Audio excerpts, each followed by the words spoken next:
ज्योतिष और जीवन में आपका स्वागत है। श्री गुरुचरणों में नमन कर श्री गणेश की वंदना करता हूँ। हम चर्चा कर रहे हैं साधना के क्षेत्र के ऊपर, मंत्रों के ऊपर। विभिन्न मंत्रों की चर्चा की और मंत्रों की जप करते सामान्य रूप से व्यक्ति किसी न किसी मनोकामना की पूर्ति के लिए निष्काम भाव से आज के समय में कोई भी व्यक्ति साधना नहीं करता, बिरले होते हैं।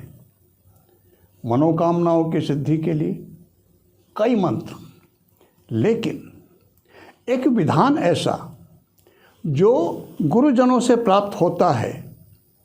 गुरुजन ये कहते हैं यह मंत्र ये आपकी सभी मनोकामनाओं की पूर्ति करेगा। ऐसा होता भी है।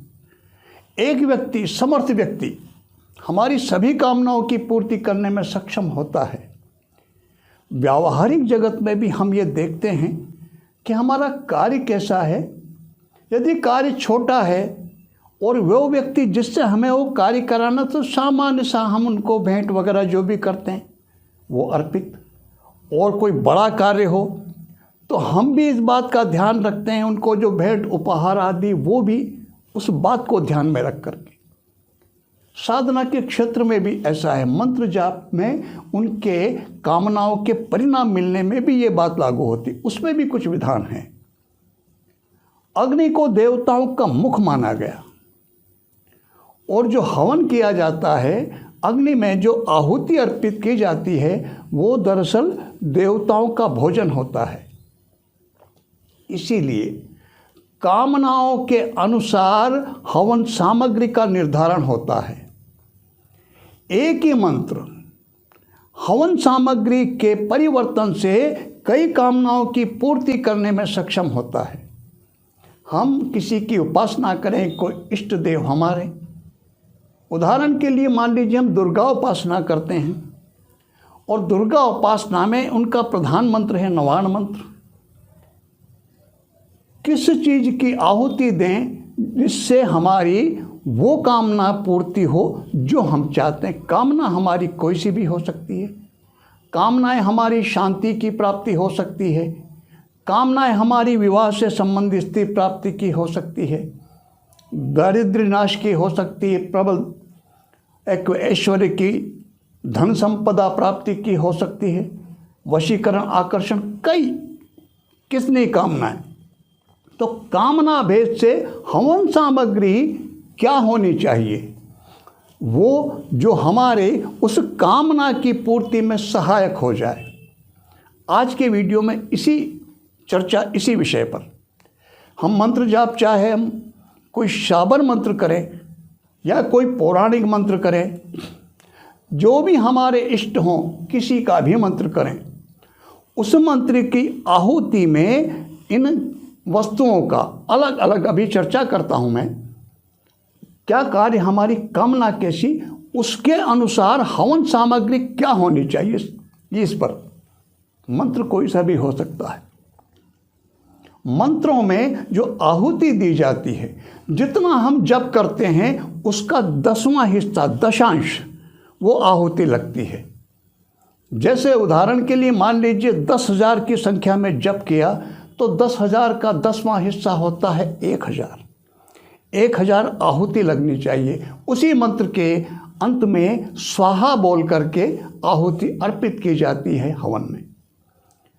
अब यदि मान लीजिए 10 व्यक्ति बैठते हैं, 10 व्यक्ति एक आहुति देते हैं एक बार, तो वो 10 गिनी जाएगी। तो फिर 100 बार, यानी एक माला की 100 आहुति लगने पर ही वो 1000 आहुतियाँ पूर्ण मानी जाती हैं। हवन का इस तरह विधान है। क्या हमारे लक्ष्य, किस कामना से हमने, मान लीजिए जीवन में किसी प्रकार की अशांति है और उन अशांतियों से मुक्ति के लिए, शांति के लिए हमने उपासना की, भगवती की आराधना की, किसी भी देवता के हमने किसी मंत्र का जप किया, उसमें हवन सामग्री संविधा में जो सामान्य हवन सामग्री होती है उसके साथ ही पीपल का पत्ता, गिलोय मिल जाती है आसानी से पंसारी की दुकान पर, उसके टुकड़े काट के डालें और घी, इनकी आहुति दी जानी चाहिए। पुष्टि कर्म, रोग मुक्ति हुई है या किसी भी प्रकार की कमजोरी है, उससे मुक्त होकर के हम सामर्थ्यवान बनना चाहते हैं, पुष्ट होना चाहते हैं, उसके लिए सामान्य जो सामग्री, उसके साथ ही बिल्व के पत्र, बिलपत्र जिसको जो शिव जी को चढ़ाते हैं सावन में, वो चमेली के पुष्प और घी, इनकी आहुति दी जानी चाहिए। विवाह की कामना, विवाह की इच्छा से स्त्री प्राप्ति के लिए हमने किसी मंत्र का जप किया, कोई अनुष्ठान किया है, उसके लिए कमल पुष्प या कमल गट्टा, कमल पुष्प यदि उपलब्ध ना हो तो कमल गट्टे, इनको उस हवन सामग्री में और घी और मिला करके आहुति दी जानी चाहिए। कई बार कई व्यक्तियों की कुंडली में प्रायः पंडित जी दारिद्र्य दोष बता देते हैं। जन्म कुंडली में यदि धन भाव का स्वामी छठे या 12वें बैठा हो तो लाख प्रयत्न करने के बाद भी धन संग्रह नहीं हो पाता।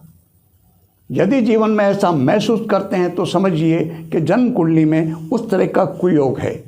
तो सबसे पहले तो हम उससे मुक्त होने का प्रयास करें, किसी भी मंत्र का जप करें और दारिद्र्य नाश की प्रार्थना से दही और घी, सामान्य सांकल्य के साथ दही और घी भी मिश्रित करके और आहुति दी जानी चाहिए।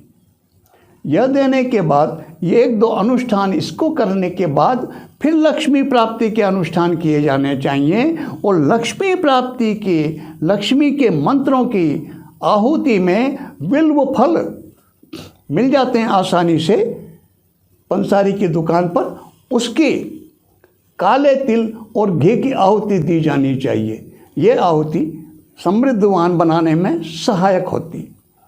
किसी को वशीभूत करने की कामना से किसी मंत्र का जप किया है, चमेली के पुष्प और घी, इसकी आहुति दी जानी चाहिए। यदि किसी को आकर्षित करने के लिए प्रयोग किया है, आकर्षण के मंत्र के लिए, तो कनेर के पुष्प और घी की आहुति दी जानी चाहिए। किसी भी प्रकार के संकट में कोई व्यक्ति फंस जाए और उस मुसीबत से, उस संकट से बचना चाहते हों और इसी के लिए हमने उपासना की है, आराधना की किसी भी देवता की, फिर हवन में सामान्य हवन सामग्री के साथ ही दही, चावल, पलाश पुष्प, इनकी आहुति दी जानी चाहिए। एक ये तकनीकी कार्य है हवन। सामान्य जानकारी इसकी हवन की प्राप्त करने के लिए नित्य कर्म पूजा पद्धति, उस पुस्तक को देखना चाहिए।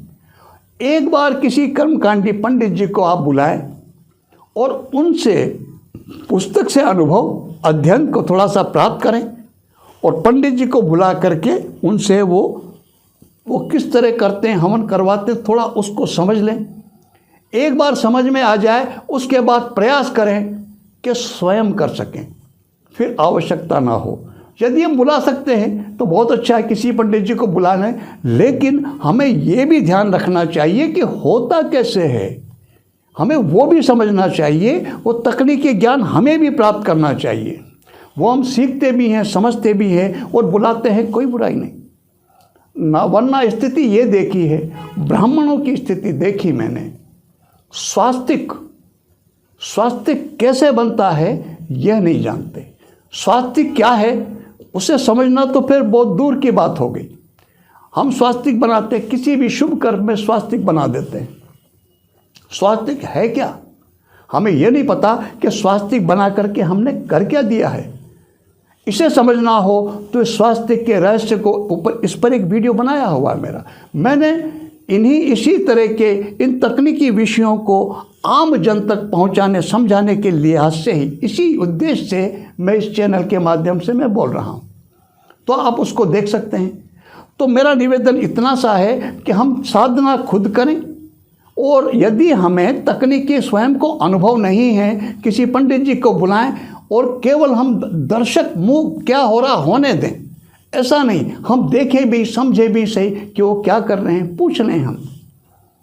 लाल कपड़े पे प्राय जो हम सामान्य पूजन में नवग्रह षोडश मातृका स्थापित करते हैं, तो यही पता नहीं होता कि वो चावल पे वो ढेरियाँ जो लगती हैं वो कितनी हैं और वो क्या हैं, और लाल कपड़े पर जो गेहूं की वो क्या हैं, वो कितनी हैं।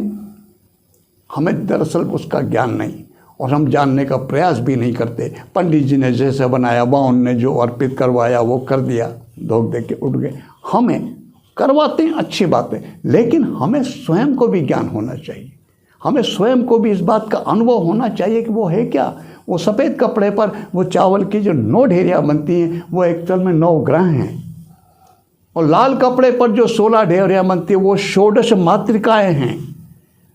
जब नवग्रह स्थापना षोडश मातृकाएँ, जब किसी भी देवता का नवरात्रा आदि में किसी का विशिष्ट पूजन हम करते हैं, उनमें उनकी स्थापना होती है। कलश स्थापना के साथ उन्हें भी किया जाना चाहिए। वो तभी तो कर पाएंगे हम जब हमें उसका अनुभव होगा। यदि अनुभव नहीं तो कैसे करेंगे। प्राय मैंने देखा, किसी को मैं बोलता हूँ, जब अच्छे ब्राह्मण गोत्र से ही मालूम पड़ता है, आयु भी अच्छी, और उनको सामान्य सा मंत्र लिख करके मैं देता हूँ और बोलता हूँ कि भाई संकल्प करके ये जप करके फिर समर्पण। तो पूछते हैं पंडित जी संकल्प कैसे करते हैं। ये विडंबना है। ब्राह्मण होकर के हम संकल्प करना नहीं जानते। ब्रह्म जन सामान्य को, ब्राह्मणों, ये जो परिपाटी चल पड़ी कि ये कार्य केवल ब्राह्मणों का है, यहीं पर थोड़ा सा गलत हुई, गड़बड़ हुई। सनातन धर्मी हैं हम, हिंदू धर्म में आस्था रखते हैं, हिंदू धर्म में मानते हैं, तो इन चीज़ों की, इन सामान्य सी पूजा पद्धति की जानकारी हम सबको होनी चाहिए। प्राय ये कि वो करते तो है, लेकिन उसके पीछे रहस्य क्या है, तकनीक क्या है, उसके पीछे लॉजिक क्या है, तकनीकी कारण क्या है, वो नहीं जानते। इनको समझना है, जानना है। अगर आप उचित समझते हैं, 2-4 वीडियो सुन के देखिए। अगर आपको जो कुछ मैं बोल रहा हूँ, अगर आपको कुछ लाभपूर्ण स्थिति लगती है और आपको महसूस होता है कि हाँ हम इस चैनल पे वीडियो से कुछ प्राप्त कर सकते हैं, जो जानना चाहते हैं, तो आप मेरे चैनल को सब्सक्राइब कीजिए, जुड़िए। मैं आप सब पर भगवती से कृपा की प्रार्थना करता हूँ। इसी के साथ मैं आपको नमन करता हूँ। नमस्कार।